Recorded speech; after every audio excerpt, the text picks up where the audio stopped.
बिस्मिल्लाहिर्रहमानिर्रहीम अस्सलाम वालेकुम। आई एम ख्वाजा मोहसिन इनाम। स्टूडेंट्स, अल्लाह ताला से दुआ है कि आप खैरियत से हों। यह लेक्चर बहुत इंपॉर्टेंट है क्योंकि इस लेक्चर में जो बातें हम डिस्कस करेंगे वो पूरे चैप्टर 6 में आपके बहुत ज्यादा काम आएंगी। आइए शुरू करते हैं। स्टूडेंट्स, चैप्टर नंबर 4 में हमने डिस्कस किया कि दो स्ट्रेट लाइंस की ज्वाइंट इक्वेशन एक सेकंड डिग्री इक्वेशन होती है। वो दो स्ट्रेट लाइंस आपस में पैरेलल भी हो सकती हैं, कोइंसिडेंट भी हो सकती हैं और इंटरसेक्टिंग एट अ पॉइंट भी हो सकती हैं। स्टूडेंट्स, अगर सर्कल की इक्वेशन बनाई जाए तो वो भी एक सेकंड डिग्री इक्वेशन होती है। सर्कल में एक होता है पॉइंट सर्कल, ऐसा सर्कल जिसका रेडियस 0 होता है, उसकी इक्वेशन भी सेकंड डिग्री इक्वेशन होती है। अगर हम पैराबोला की डेफिनेशन को फॉलो करते हुए इक्वेशन बनाएं तो वो भी सेकंड डिग्री इक्वेशन बनती है। इलिप्स की इक्वेशन भी सेकंड डिग्री इक्वेशन होती है। हाइपरबोला की इक्वेशन भी सेकंड डिग्री इक्वेशन होती है। अब सवाल यह है कि अगर हमें सेकंड डिग्री इक्वेशन गिवन हो तो हमें कैसे पता चलेगा कि इस सेकंड डिग्री इक्वेशन के अंदर क्या छुपा हुआ है। स्टूडेंट्स, यही हमारा टॉपिक है, judgement of conic by a second degree equation. Students, सवाल यह है कि सेकंड डिग्री इक्वेशन होती क्या है। यह बात हम चैप्टर नंबर 4 में डिस्कस कर चुके हैं, लेकिन हम दोबारा इस लेक्चर में डिस्कस करेंगे ताकि हमारे कंसेप्ट्स क्लियर हो जाएं। स्टूडेंट्स, क्वाड्रेटिक इक्वेशन की जनरल फॉर्म क्या होती है? शाबाश जी, ax² plus bx plus c is equal to 0 where a b c are real numbers and a can not be equal to 0। This is basically the most general form of quadratic equation. Students, अगर बात की जाए second degree equation की तो इसकी most general form मैं आपको बताने जा रहा हूं। An equation of the form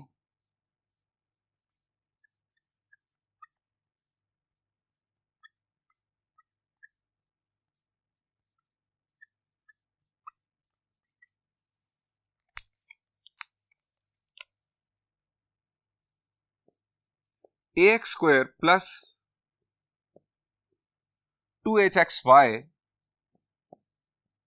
plus by² plus 2gx plus 2fy plus c is equal to 0। Students, ये है most general form of second degree equation in two variables. Students, जरा यहां पर देखें कि सेकंड डिग्री टर्म्स कौन सी हैं। शाबाश, इस टर्म की डिग्री क्या है? द आंसर इज, इस टर्म की डिग्री है 0। इस टर्म की डिग्री क्या है? शाबाश, ये फर्स्ट डिग्री टर्म है, ये भी फर्स्ट डिग्री टर्म है, ये है सेकंड डिग्री टर्म, ये है सेकंड डिग्री टर्म। इस टर्म की डिग्री क्या है? शाबाश, यहां पर x की पावर भी 1, y की पावर भी 1, इस टर्म की डिग्री 2 है। चूंकि टर्म की डिग्री बनाने के लिए हम दोनों की पावर्स को ऐड करेंगे और आपके पास टर्म की डिग्री बन जाएगी 2। सो 1, 2 और 3 ये हमारे पास है सेकंड डिग्री टर्म्स। इस इक्वेशन के सेकंड डिग्री रहने के लिए इन तीनों में से किसी एक टर्म का मौजूद होना जरूरी है। इसका मतलब यह हुआ कि a, h और b ये तीनों नंबर्स साइमल्टेनियसली 0 नहीं हो सकते। हम यहां लिखेंगे where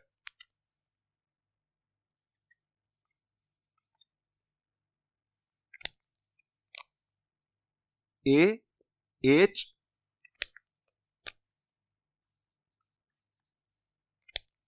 and b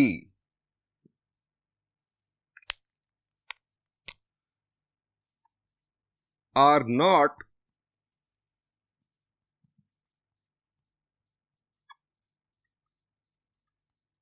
simultaneously 0 and all the coefficients are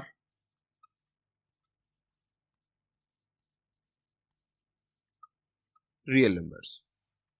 students, किसी भी सेकंड डिग्री इक्वेशन को हम इस फॉर्म में लिख सकते हैं। अब स्टूडेंट्स, हम आते हैं जजमेंट की जानिब। स्टूडेंट्स, जजमेंट करने के दो स्टेप्स हैं।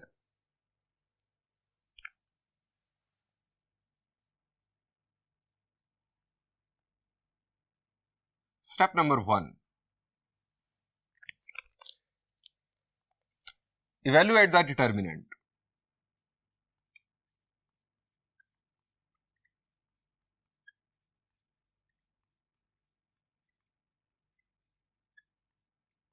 अब ये डिटर्मिनेंट क्या है स्टूडेंट्स? इस डिटर्मिनेंट को डेल्टा से डिनोट किया जाता है।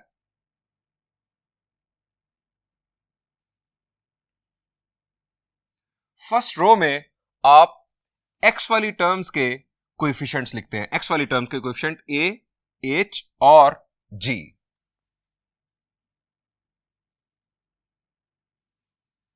और स्टूडेंट्स यही आपका फर्स्ट कॉलम बनता है। उसके बाद स्टूडेंट्स सेकंड रो में आप y वाली टर्म्स के कोएफिशिएंट्स लिखते हैं। अब ये आपके पास y वाली टर्म है h, ये h आ चुका, उसके बाद b और उसके बाद f, b f। अब स्टूडेंट्स उसके बाद आप फर्स्ट डिग्री टर्म्स और कांस्टेंट को शामिल करते हैं, g, f और c। g आ चुका, f और c। स्टूडेंट्स लास्ट में आप ये चेक कर लें कि ये जो डिटर्मिनेंट होगा ये एक सिमेट्रिक मैट्रिक्स का डिटर्मिनेंट होगा। सिमेट्रिक मैट्रिक्स कैसा मैट्रिक्स होता है? चैप्टर 3 फर्स्ट ईयर में हमने पढ़ा था जी, एक ऐसा मैट्रिक्स जिसका ट्रांसपोज ले तो वही वापस आ जाए। आप अगर यहां पर इस डिटर्मिनेंट का ट्रांसपोज लेंगे तो यही डिटर्मिनेंट आ जाएगा। ट्रांसपोज लेने से क्या होता है? रोज कॉलम्स बन जाती है। फर्स्ट रो फर्स्ट कॉलम वही है, सेकंड रो सेकंड कॉलम और थर्ड रो थर्ड कॉलम, यानी ये एक सिमेट्रिक मैट्रिक्स का डिटर्मिनेंट है। अब स्टूडेंट्स इसकी जो वैल्यू है ये आपको बताती है कि इस सेकंड डिग्री इक्वेशन के अंदर एक कॉनिक छुपा हुआ है या एक डीजनरेट कॉनिक छुपा हुआ है। स्टेप नंबर 2, अभी मैं कंक्लूजन्स की तरफ नहीं आ रहा हूं, वो मैं आपको बाद में बताता हूं। स्टेप नंबर 2,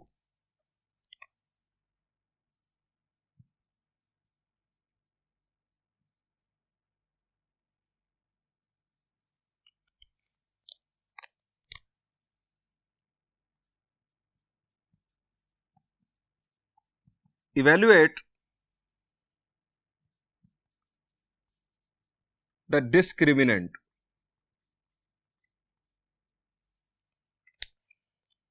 अब डिस्क्रिमिनेंट को हम d से डिनोट करते हैं और ये है h square minus A B.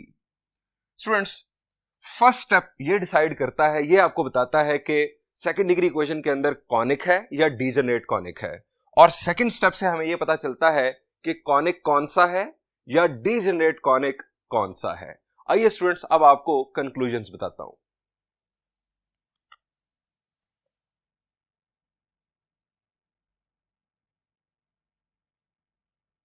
Conclusions, case 1,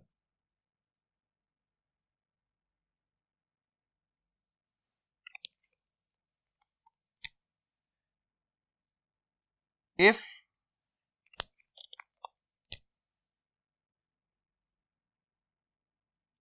determinant is not equal to 0,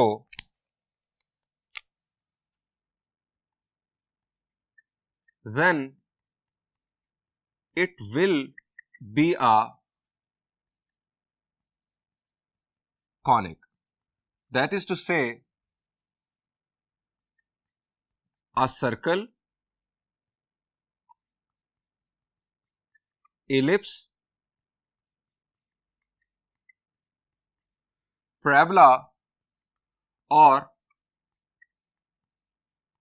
hyperbola, यानी इन चारों में से कोई एक होगा अगर डिटर्मिनेंट आपका नॉन जीरो हुआ।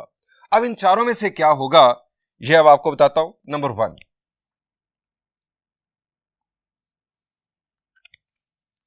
इफ। अब स्टूडेंट्स ये जो आपने कैलकुलेशन परफॉर्म की है, डिस्क्रिमिनेंट जो आपने कैलकुलेट किया है, ये अब आपके काम आएगा। If H square minus A B, H square minus A B यानी जो आपका डिस्क्रिमिनेंट है ये अगर लेस देन 0 हुआ, देन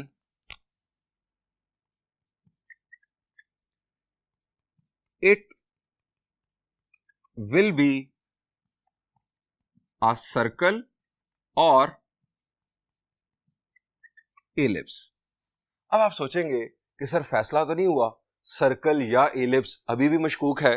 तो स्टूडेंट्स इसका भी आपको हल बताता हूं, बहुत ही आसान। इफ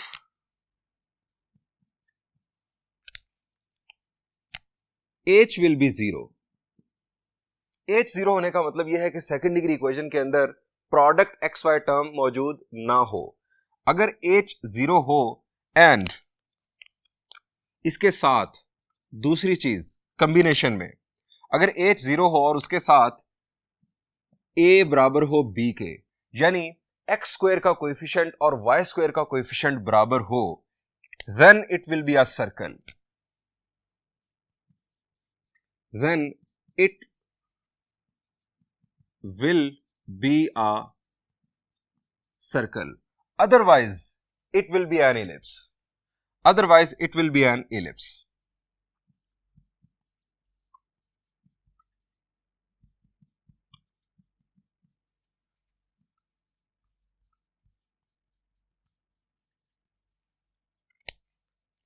ये स्टूडेंट्स हमारे पास पहली जजमेंट आ गई। Number 2, if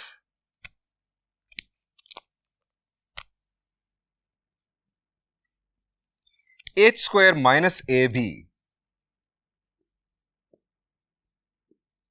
h square minus ab equal to 0, then अगर आपका डिस्क्रिमिनेंट इक्वल टू 0 हुआ, then it will be a parabola.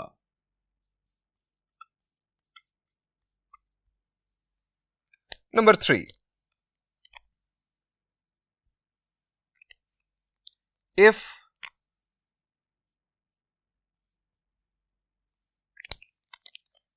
h square minus ab is positive, अगर आपके डिस्क्रिमिनेंट की वैल्यू पॉजिटिव हुई, then it will be a hyperbola.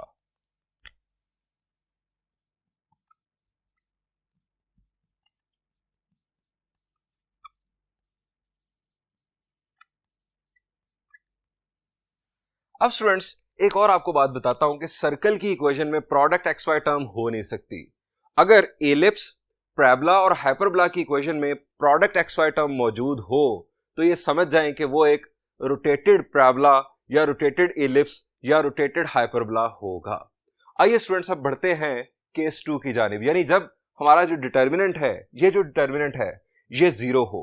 जब ये zero होगा तो हमारे सामने आएगा डीजेनरेट कॉनिक, और डीजेनरेट कॉनिक कौन सा होगा ये फैसला करेगा अगेन हमारा डिस्क्रिमिनेंट।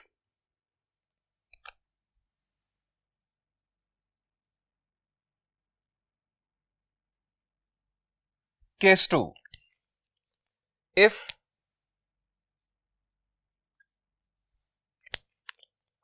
determinant will be 0,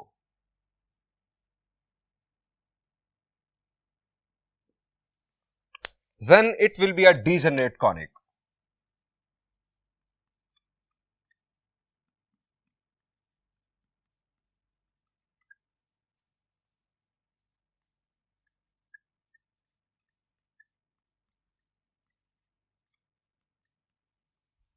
अगर हमारा डिटर्मिनेंट 0 होगा तो इसका मतलब है कि सेकंड डिग्री इक्वेशन के अंदर एक डीजेनरेट कॉनिक छुपा होगा। अब कौन सा डीजेनरेट कॉनिक होगा यह फैसला करेगा again discriminant. Number 1, if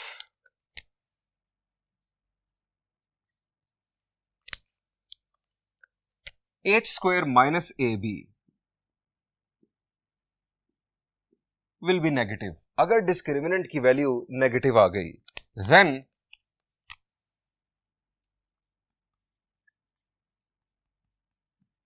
it will be a point or two imaginary lines। अगर हमारा डिस्क्रिमिनेंट नेगेटिव हुआ तो इसका मतलब यह है कि जो डीजेनरेट कॉनिक है वो या तो पॉइंट होगा या हम उस पॉइंट को टू इमेजिनरी लाइंस भी कह सकते हैं। वो दोनों इमेजिनरी लाइंस एक रियल पॉइंट पर इंटरसेक्ट कर रही होंगी। Number 2, if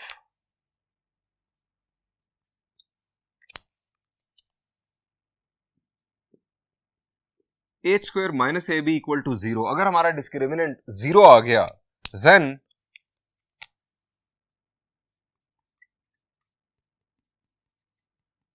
it will be two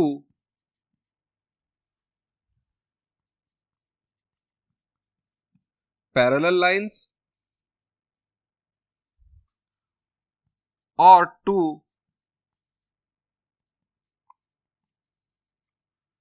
coincident lines. अगर डिस्क्रिमिनेंट की वैल्यू 0 आ गई तो इसका मतलब यह है कि डीजेनरेट कॉनिक या तो दो पैरेलल लाइंस होंगी या दो कोइंसिडेंट लाइंस होंगी। अब कोइंसिडेंट लाइंस को हम एक लाइन भी कह सकते हैं, एक लाइन जो कि रिपीटेड हो। Number 3,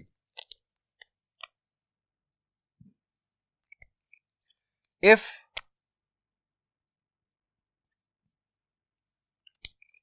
h square minus ab,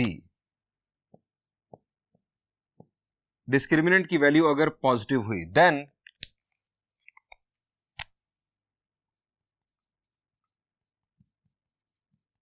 it will be two lines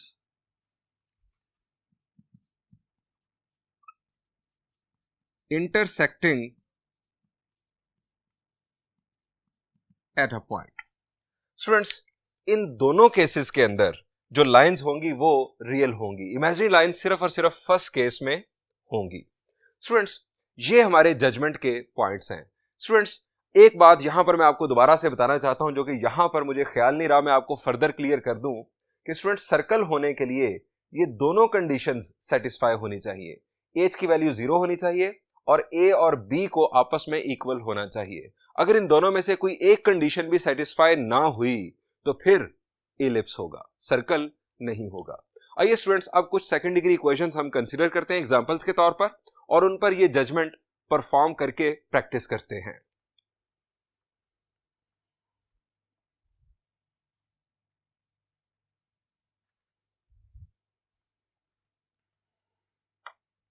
students, example 1, हमें गिवन है एक सेकंड डिग्री इक्वेशन, हमें जजमेंट करनी है कि सेकंड डिग्री इक्वेशन के अंदर क्या छुपा हुआ है। स्टूडेंट्स, सबसे पहला काम हम करेंगे कि हम गिवन सेकंड डिग्री इक्वेशन को कंपेयर करेंगे most general form of second degree equation के साथ। इस इक्वेशन को जनरल फॉर्म में होना चाहिए, यानी तमाम टर्म्स को इक्वल के एक जानिब होना चाहिए और जो तरतीब है वो इस तरह से हो कि एक्स स्क्वायर वाली टर्म, फिर एक्स वाई वाली टर्म, फिर वाई स्क्वायर वाली टर्म, देन एक्स वाली टर्म, फिर वाई वाली टर्म और फिर कांस्टेंट इक्वल टू 0। ये होना चाहिए हमारे पास पैटर्न इक्वेशन का। उसके बाद आप करेंगे कंपैरिजन, कंपेयर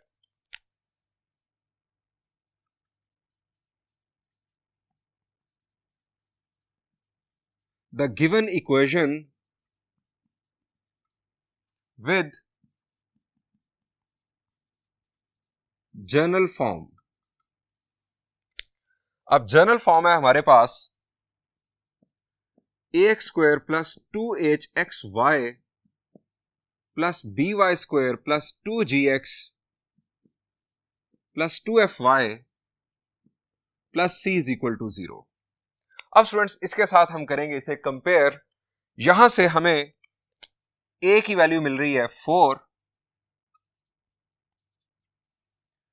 2h की वैल्यू, स्टूडेंट्स एक्स वाई का कोएफिशिएंट होता है 2h, यहां पर है -4, 2h की वैल्यू -4, इसका मतलब है h की वैल्यू हमारे पास आ गई -2।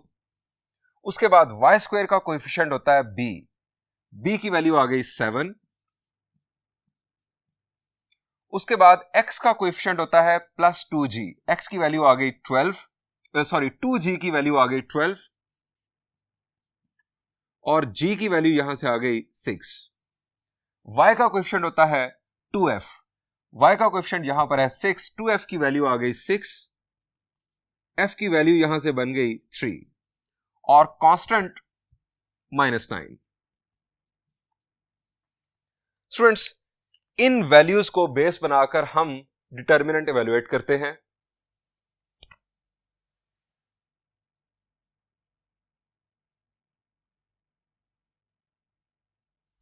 स्टेप 1 में आप जानते हैं कि हम इवैल्यूएट करते हैं डिटर्मिनेंट। डिटर्मिनेंट को हम डेल्टा से डिनोट करते हैं।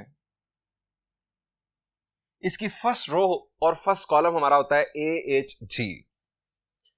ए एच और जी, 4 - 2 6, 4 - 2 6, फर्स्ट कॉलम भी यही। अब ए एच जी, यहां से जी एफ सी, एफ 3 और सी है -9, 3 - 9।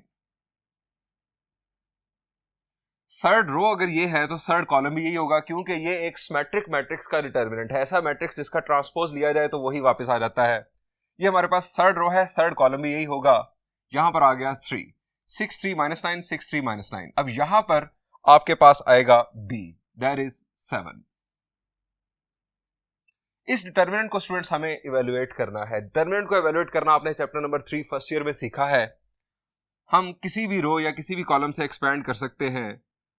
मैं इसे फर्स्ट रो से एक्सपैंड कर रहा हूं। 4, रो छोड़ दिया, कॉलम छोड़ दिया, -63 -9। उसके बाद माइनस नेक्स्ट आना है तो माइनस माइनस हो जाएगा प्लस, कॉलम और रो को छोड़ा तो 18 -18 +6, कॉलम और रो को छोड़ा तो -6 -42। अब स्टूडेंट्स इसे हम कैलकुलेट करेंगे। 18 - 18 ये तो हो गया 0, ये तो टर्म फारिग। अब यहां पर -63 -9, इट विल बी -72। -72 इंटू 4 हम कैलकुलेटर की मदद से कैलकुलेट करते हैं। 72 मल्टीप्लाइड विथ 4, ये आ गया -288।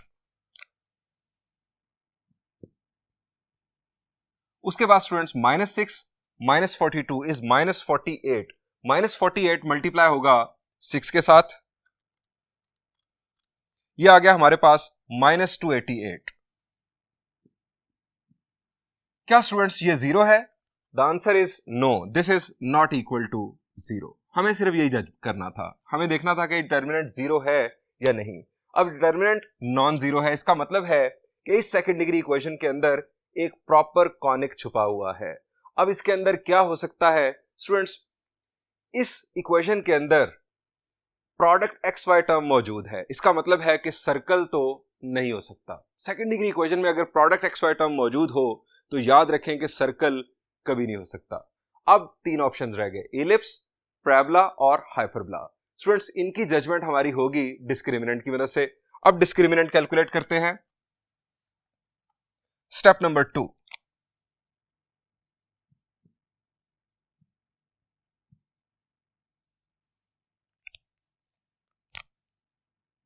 डिस्क्रिमिनेंट होता है हमारा h² minus AB। h², h की वैल्यू है -2 का स्क्वायर माइनस AB, a की वैल्यू 4 और b की वैल्यू है स्टूडेंट 7। -2 का square 4 -7 4s are 28। 4 - 28 is -24, it is less than 0। Students discriminant आ गया हमारा नेगेटिव। अब डिस्क्रिमिनेंट नेगेटिव हो तो या तो सर्कल होगा या इलिप्स। हमने यहां पर बात कर ली कि हमारे पास प्रोडक्ट एक्स वाई टर्म मौजूद है, यानी एच की वैल्यू नॉन जीरो है, इसका मतलब है कि सर्कल नहीं हो सकता। तो फिर दूसरा ऑप्शन हमारा है इलिप्स। सो इस सेकेंड डिग्री इक्वेशन के अंदर इलिप्स छुपा हुआ है और वो एक रोटेटेड इलिप्स है, चूंकि प्रोडक्ट एक्स वाई टर्म मौजूद है, hence it is an ellipse.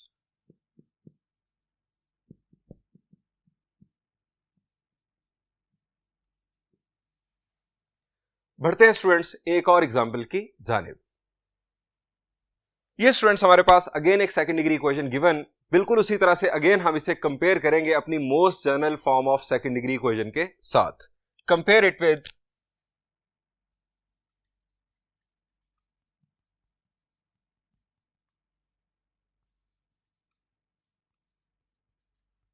General form of second degree equation. ax² plus 2hxy plus by square plus 2gx plus 2fy plus c is equal to 0। अब students x square का coefficient है a, तो यहां पर x square का coefficient है 6। इसका मतलब है कि a की वैल्यू आ गई 6। xy का कोएफिशिएंट है 2h, यहां पर xy का कोएफिशिएंट है 20, तो 2h की वैल्यू आ गई 20, यहां से h की वैल्यू आ गई 10। y स्क्वायर का कोएफिशिएंट है b, y स्क्वायर का कोएफिशिएंट 16, b की वैल्यू 16। x का कोएफिशिएंट 2g, यहां पर x का कोएफिशिएंट है 7, 2g की वैल्यू 7, g की वैल्यू आ गई 7/2। y का कोएफिशिएंट 2f, y का कोएफिशिएंट 12, 2f की वैल्यू आ गई 12, यानी f की वैल्यू आ गई 6 और c की वैल्यू आ गई स्टूडेंट्स हमारे पास 2। अब अगेन पहला काम हम करेंगे डिटर्मिनेंट इवैल्यूएट करने का और देन डिस्क्रिमिनेंट इवैल्यूएट करने का। स्टेप 1,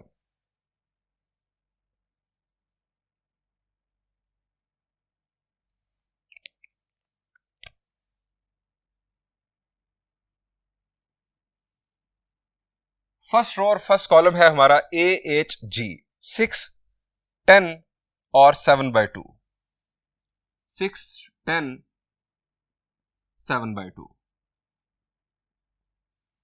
इसके बाद स्टूडेंट्स GFC 6, 2, GFC यहां पर आ गया हमारे पास 6 और यहां पर दरमियान में आ जाता है B, दैट इज 16। अगेन इसे फर्स्ट रो या फर्स्ट कॉलम से या किसी भी रो किसी भी कॉलम से आप एक्सपैंड करके इवैल्यूएट कर लें। मैं इसे फर्स्ट रो से एक्सपैंड कर रहा हूं। 16 2s are 32 minus 6 6 are 36 minus 10। रो और कॉलम को छोड़ा 10 2s are 20, 10 2s are 20। अब इन दोनों का product 2 3s are 6, 3 7s are 21 बन जाएगा प्लस 7/2। कॉलम और रो को छोड़ा 10 6 are 60 माइनस 7/2 को 16 के साथ मल्टीप्लाई करेंगे, 2 8s are 16, 8 7s are 56। 32 minus 36 is -4, -4 6 के साथ मल्टीप्लाई हुआ तो ये आ गया -24। अब यहां पर 20 minus 21 is -1, -1 -10 के साथ मल्टीप्लाई हुआ तो +10। यहां पर 60 minus 56 is 4, 4 को 2 से डिवाइड करेंगे तो 2 7s are 14।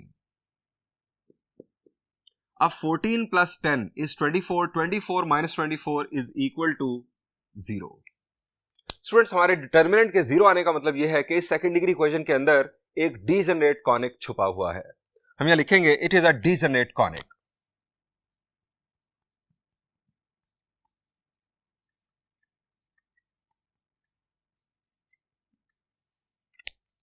Step number 2,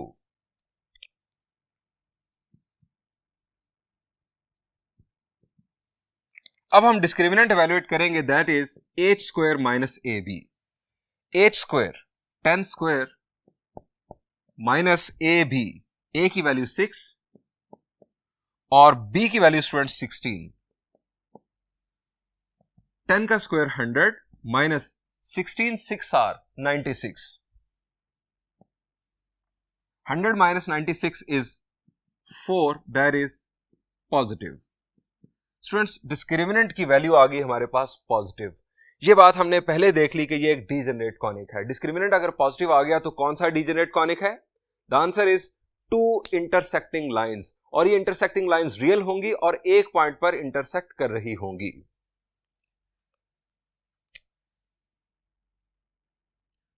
so this equation is representing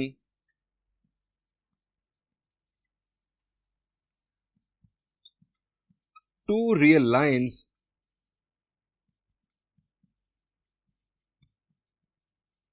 intersecting at a point. Students, मैंने दो एग्जांपल्स के जरिए आपको जजमेंट करने का तरीकेकार एक्सप्लेन कर दिया। स्टूडेंट्स, पूरे चैप्टर नंबर 6 में जहां जहां आपको सेकंड डिग्री इक्वेशन नजर आए, आप ये जजमेंट परफॉर्म करके बआसानी जजमेंट कर सकते हैं। ये जो पैटर्न है जजमेंट करने का, ये आपके एमसीक्यूज को सॉल्व करने में भी आपके बहुत ज्यादा काम आएगा। स्टूडेंट्स, एक और तरीकेकार भी है जजमेंट करने का।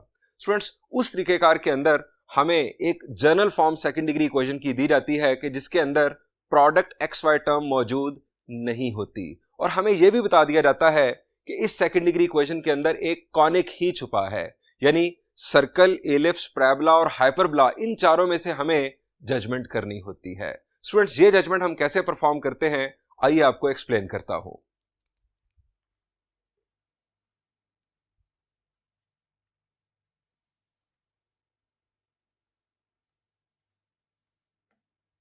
स्टूडेंट्स, अगर आपको एक सेकंड डिग्री इक्वेशन गिवन हो और उसके अंदर प्रोडक्ट एक्स वाई टर्म मौजूद ना हो और आपसे पूछा जाए कि बताओ ये सेकंड डिग्री इक्वेशन किस चीज को रिप्रेजेंट कर रही है, ऑप्शंस के अंदर कोई डीजनरेट कॉनिक मौजूद ना हो, यानी ऑप्शंस के अंदर सर्कल, एलिप्स, पैराबोला और हाइपरबोला, ये चार ऑप्शंस हो, तो इस सूरत में जजमेंट करने का एक शॉर्टकट ट्रिक भी है। याद रखें, आपकी पहली जजमेंट अभी भी वैलिड है। आप most general second degree form के साथ उसे कंपेयर करें, एच की वैल्यू डेफिनेटली यहां पर 0 होगी। कंपेयर करने के बाद आप डिटर्मिनेंट मालूम करें, डिस्क्रिमिनेंट मालूम करें, आपकी जजमेंट हो जाएगी। लेकिन अगर प्रोडक्ट एक्स वाई टर्म मौजूद नहीं है और ऑप्शंस के अंदर सिर्फ और सिर्फ कॉनिक्स शामिल हैं, यानी सर्कल, एलिप्स, पैराबोला और हाइपरबोला, देन आप बआसानी एक शॉर्टकट ट्रिक की मदद से जजमेंट कर सकते हैं। वो कैसे आप करेंगे, पहले मैं आपको बताता हूं कि सेकंड डिग्री जो फॉर्म होगी उस इक्वेशन की, वो किस तरह की होगी। इक्वेशन की शक्ल इस तरह की होगी, ax square plus B Y square plus G X plus F Y plus C is equal to 0, यानी इसके अंदर प्रोडक्ट एक्स वाई टर्म गायब हो गई। अब स्टूडेंट्स, यहां पर जजमेंट सिर्फ और सिर्फ ए और बी की बुनियाद पर हो जाती है। अब जजमेंट का तरीकेकार क्या है, ये पॉइंट्स आपने याद रखने हैं। Number 1,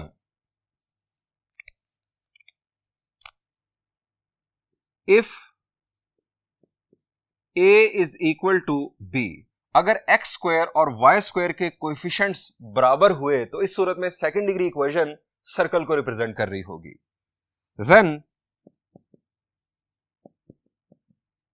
it will be a circle. आपको एक एग्जांपल भी दे देता हूं।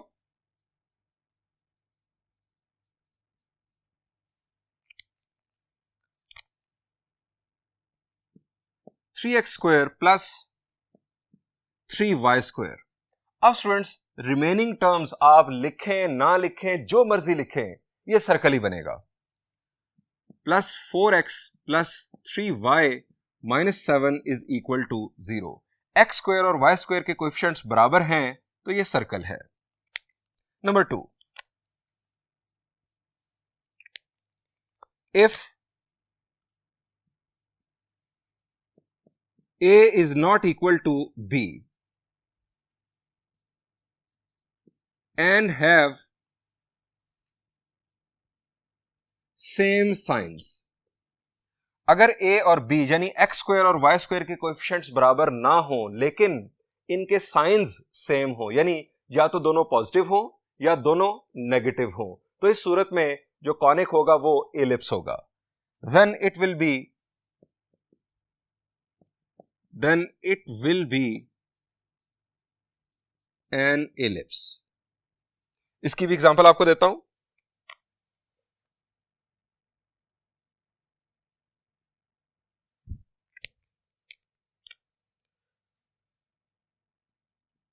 Four x square plus 3y square. अब इसके बाद आप फर्स्ट डिग्री टर्म्स लिखें ना लिखें, कांस्टेंट लिखें ना लिखें, कोई मसला नहीं। Plus 4x minus 3y plus 5 is equal to 0। ये स्टूडेंट्स हमारे पास एक होगा एलिप्स। चूंकि यहां पर एक्स स्क्वायर और वाई स्क्वायर के कोएफिशिएंट्स बराबर नहीं हैं लेकिन इनके साइन सेम हैं, अगर ये दोनों नेगेटिव भी होते तब भी ये एलिप्स ही होता। Number 3, if A is not equal to B and have opposite signs, then it will be a hyperbola. Example. Students, यही एग्जाम्पल मैं दोबारा लिख रहा हूं. मैं क्या कर रहा हूं, मैं सिर्फ साइंस को अपोजिट कर रहा हूं. आप किसी एक साइन को चेंज कर दें. मैं कर रहा हूं -4x² प्लस 3y². ए की वैल्यू और बी की वैल्यू न्यूमेरिकली डिफरेंट हैं और इसके अलावा इनके साइंस भी अपोजिट हैं. +4x -3y plus 5 is equal to 0. ये स्टूडेंट्स हमारे पास एक हाइपरबोला होगा. Number 4. If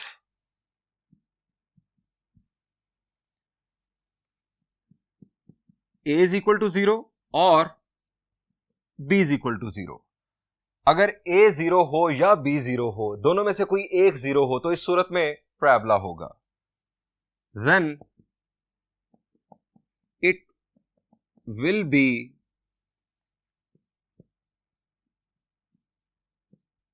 a parabola. Example. यानी कॉनिक की इक्वेशन में या तो x² टर्म मौजूद हो या y² टर्म मौजूद हो, दोनों में से कोई एक टर्म मौजूद हो, तो इस सूरत में कॉनिक पैराबोला होगा. कीप इन माइंड, ये जहन में रहे कि प्रोडक्ट xy टर्म एब्सेंट होनी चाहिए, तब ये जजमेंट आप अप्लाई करेंगे. Example. 4x² plus 7x minus 3y plus 5 is equal to 0. Students, product XY term की एब्सेंस बुनियादी तौर पर यह शो करती है कि हमारा जो कॉनिक है वो रोटेटेड नहीं है. याद रखें कि सर्कल की इक्वेशन में कभी भी प्रोडक्ट XY टर्म मौजूद नहीं होती. Product XY term ellipse, parabola और हाइपरबोला की इक्वेशन में मौजूद हो सकती है. एक और बात दोबारा मैं आपको बता दूं कि आपकी जो पहले वाली जजमेंट है वो ज्यादा कंप्रीहेंसिव है. उसकी मदद से आप ये भी जज कर सकते हैं कि कहां पर डीजनरेट कॉनिक बन रहा है और कौन सा डीजनरेट कॉनिक बन रहा है. ये जो मैंने जजमेंट आपको बताई, ये सिर्फ और सिर्फ कॉनिक्स के लिए वैलिड है. यानी सर्कल, एलिप्स, पैराबोला और हाइपरबोला के लिए उस वक्त वैलिड है जब सेकंड डिग्री इक्वेशन के अंदर प्रोडक्ट XY टर्म मौजूद ना हो, जबकि पहले वाली जो जजमेंट है वो किसी भी सूरत में वैलिड है. स्टूडेंट्स, यहां पर इस लेक्चर को एंड करते हैं. आप अपनी प्रैक्टिस के लिए चैप्टर नंबर 6 के अंदर जितनी सेकंड डिग्री इक्वेशंस हैं उनको यूज कीजिएगा और अपने स्किल को बढ़ाइएगा. थैंक यू एंड अल्लाह हाफिज.